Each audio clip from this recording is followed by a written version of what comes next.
Bismillahirrahmanirrahim. Assalamualaikum warahmatullahi wabarakatuh. Allahumma sholli ala Muhammad wa ali Muhammad. Selamat berjumpa kembali dengan seri mata kuliah Sejarah Pemikiran Islam Nusantara, dan pada kesempatan kali ini kita akan membahas ringkasan pemikiran dari salah seorang ulama atau pemikir yang sangat terkenal, yaitu Nuruddin Ar-Raniri. Sebagaimana yang pernah disinggung pada pembahasan sebelumnya, Nuruddin Ar-Raniri ini dikenal dalam sejarah pemikiran Islam Nusantara dikarenakan polemik pemikiran sufistiknya dengan tokoh yang lain yang bernama Hamzah Al-Fansuri. Sebagian sejarawan mencatatnya dengan istilah polemik antara faham wahdatul wujud melawan paham wahdatus syuhud. Dikatakan bahwa jika wahdatul wujud menyatakan bahwa Tuhan dan alam semesta itu merupakan wujud yang tidak terpisahkan, maka wahdatus syuhud menyatakan bahwa kesatuan yang dimaksud itu hanya terjadi pada tingkatan penyaksian, tingkatan syuhud dari manusia kepada Tuhannya. Jadi apa yang selama ini diasumsikan, disangkakan oleh wahdatul wujud sebagai bentuk kesatuan antara alam dengan Tuhan, alam termasuk di dalam hal ini adalah manusia dengan Tuhan, maka ini menurut wahdatul syuhud ya, bahwa itu yang terjadi bukanlah penyatuan wujud, akan tetapi hanya tingkatan penyaksian saja, bahwa manusia menyaksikan Tuhan gitu.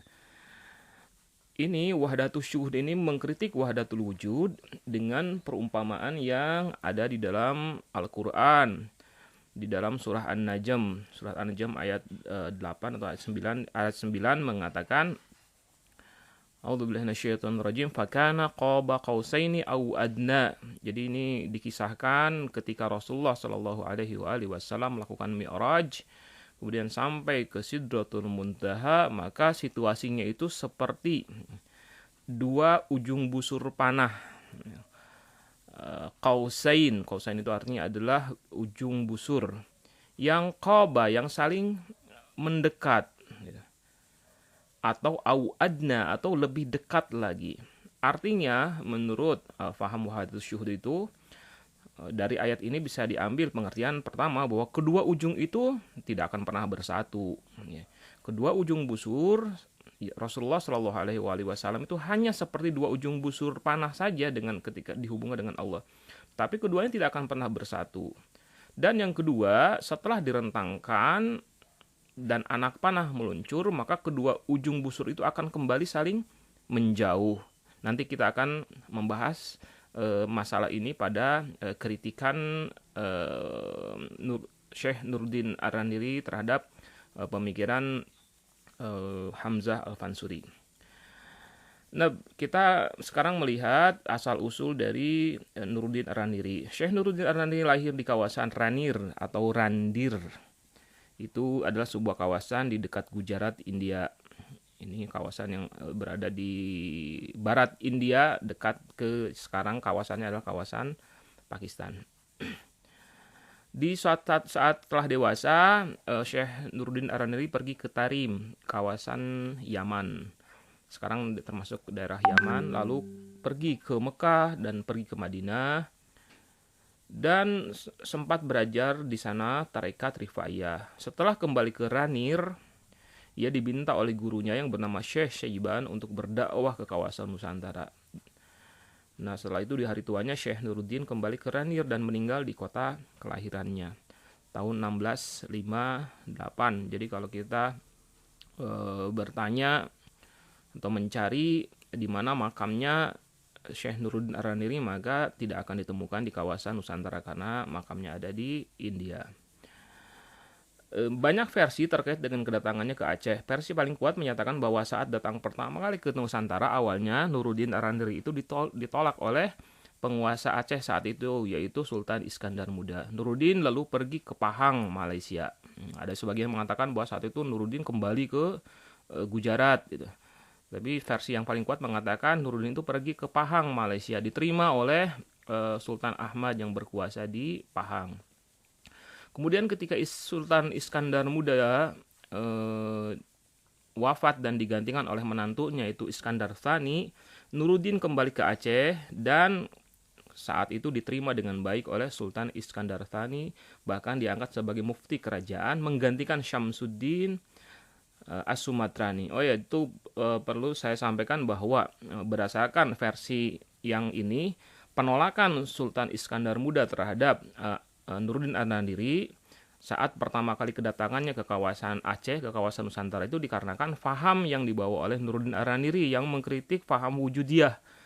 Sementara Sultan Iskandar Muda itu termasuk orang yang sangat sebagai penganut dari paham wujudiyah dan bahkan ikut menyebarkannya ke seluruh Nusantara. Jadi ketika ada orang yang datang dan mengkritik faham yang mengkritik faham wahdatul wujud atau faham wujudiyah, maka orang tersebut ditolak kedatangannya. Tapi kemudian ketika saat itu penguasa berganti, maka Syamsuddin As-Sumatrani kemudian kurang lebih dipecat, tidak lagi dipakai sebagai mufti. Yang menjadi muftinya justru adalah Syekh Nuruddin Ar-Nandiri. Beberapa karya beliau yang cukup terkenal, misalnya Lataiful Asrar, membahas ilmu tasawuf.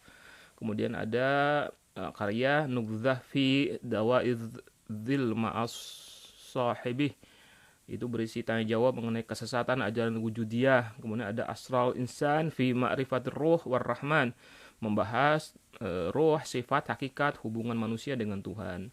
Kemudian ada juga kitab Hiludzil, isinya adalah polemik terkait dengan ajaran wujudiyah. Kemudian ada yang berikutnya lagi adalah Ma'ul Hayat fi Ahlil Mama, tentang kesatuan alam dan manusia dengan Tuhan, kekadiman jiwa dan perbedaan syariat dengan hakikat. Ini hampir semuanya, keempat ini hampir semuanya kelima kitab ini ditulis dalam bahasa Melayu. Ada yang satu yang hanya ditulis dalam bahasa Arab, itu kitab Nubdzah fi Dawaidzil Ma'as Sahibi. Sementara yang lainnya itu ditulis dalam bahasa Melayu, dalam aksaranya aksara Arab tapi bahasanya bahasa Melayu. Dan bisa dilihat bahwa semua kitab-kitabnya itu berupa kritikan terhadap faham wujudiyah. Nah, kita lihat polemik teologis terbuka yang dilakukan oleh Syekh Nuruddin Ar-Nandiri terhadap ajaran Hamzah Al-Fansuri. Sejumlah buku yang ditulis oleh Nuruddin Ar-Nandiri itu berisikan sanggahan atau kritikan terhadap pemikiran Hamzah Al-Fansuri. Kritikan yang disampaikan itu berupa pengutipan langsung pendapat Pak Al-Fansuri sebagaimana yang terdapat pada sejumlah kitabnya, terutama yang ada di kitab Al-Muntahi, kitab Syarbul Ashikin, dan kitab Asrarul Arifin. Dan saat itu di kitab tersebut, di kitab bantahannya itu Nuruddin Ar-Nandiri langsung berikan bantahannya. Jadi ini satu bentuk polemik yang sangat sehat menurut saya, karena tidak hanya berdasarkan hoax, tapi langsung Nuruddin Ar-Nandiri itu mengutip bagian dari kitab dari tulisan yang ditulis oleh Syekh Hamzah Fansuri dan kemudian memberikan bantahannya. Nah, ini kita akan melihat satu persatu bagaimana kritikan tersebut. Menurut Nuruddin Ar-Nandiri, Syekh Hamzah Fansuri itu dengan faham wujudiyahnya itu sama saja menganggap bahwa ada fase di mana Tuhan menjadi bagian dari alam. Nah, ini kan pernah kita bahas ya di dalam Martabat 7, bagaimana Tuhan ini bertajalli gitu, dari satu wujud yang mutlak, kemudian melakukan tanazul sedemikian rupa, dan ada fase di mana Tuhan itu menjadi bagian dari alam. Nah, ini pemahaman bahwa Tuhan merupakan hakikat alam yang empiris saat itu ya, menurut Nuruddin adalah pemahaman yang keliru. Menurut Nuruddin, Tuhan adalah wujud yang mustahil berada pada sesuatu gitu. Jadi ini ada sebagian yang mengatakan para penafsir, para peneliti zaman sekarang ini seakan-akan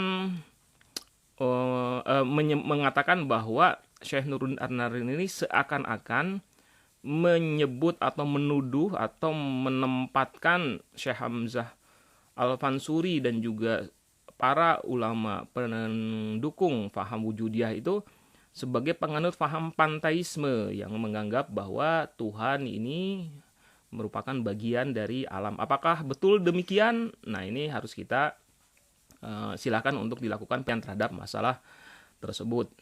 Ada permasalahan panteisme di sini, kemudian ada permasalahan Tuhan yang imanen atau Tuhan yang transenden, yang berbagai istilah tersebut tidak akan mungkin kita bahas pada kesempatan yang terbatas ini.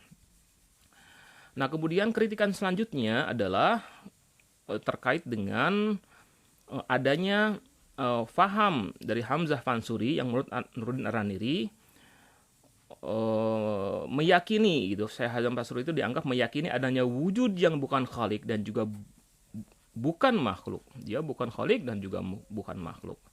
Padahal menurut Nuruddin Ar-Raniri semua wujud selain Allah adalah makhluk yang diciptakan dengan perintah amr, dengan perintah atau amr kun fayakun. Nah, berbahayanya ya menurut Ar-Raniri ketika wujud itu dianggap lebih bersifat ketuhanan. Jadi ada wujud yang bukan khalik dan bukan makhluk. Tapi ada yang disebut wujud yang pada fase tertentu lebih bersifat ketuhanan. Padahal wujud tersebut hanya ada setelah Tuhan memberikan amar, memberikan perintah. Maka ketika dia itu belum ada, ketika belum ada perintah penciptaan dan artinya wujud tersebut belum ada, maka wujud itu memang belum ada, maka Tuhan pernah tidak ada. Nah, ini ada polemik teologis ya dan filosofis ya di sini yang dilancarkan oleh Nuruddin Ar-Raniri terhadap pemikiran wujudiyahnya Hamzah Fansuri. Yang lainnya terkait dengan posisi Al-Quran. Ini adalah isu klasik yang terjadi di kalangan mutakallimin. Nuruddin Ar-Raniri meyakini bahwa Al-Quran adalah kalam ilahi, firman Allah. Dan kalam Allah bukanlah makhluk, melainkan tajaliyah dari sifat Allah al-mutakallim, maha berkata-kata. Nuruddin mengkritik pendapat ini, pendapat yang meyakini bahwa Al-Quran adalah makhluk, dan itu dihubungkan dengan Syekh Hamzah Al-Fansuri karena Al-Fansuri menyampaikan pendapatnya seperti ini di dalam kitab Asrarul Arifin. Nah, kalau kita melihat kembali apa yang disampaikan atau yang pernah kita bahas terkait dengan martabat 7 tentang paham wujudiyah, maka di sana memang disebutkan bahwa ada makhluk tertentu yang diciptakan dengan fase-fase tertentu, dan salah satu di antara makhluk tersebut adalah bentuknya adalah kata-kata Tuhan. Jadi kata-kata Tuhan itu dianggap sebagai makhluk. Ini juga silahkan untuk dikaji oleh para peneliti terkait dengan permasalahan ini. Nah, Nuruddin juga mengkritik Hamzah Al-Fansuri yang mengatakan bahwa nyawa manusia itu berasal dari Tuhan dan akan kembali kepada Tuhan seperti ombak yang berasal dari lautan dan akan kembali kepada lautan. Pendapat ini menurut Nuruddin Ar-Raniri sama saja dengan mengatakan bahwa wujud yang tiada, ya wujud yang tiada, yang asalnya adalah tiada, itu manusia, alam gitu, itu berasal dari yang maha ada. Lalu wujud yang tiada itu akan kembali kepada yang maha ada.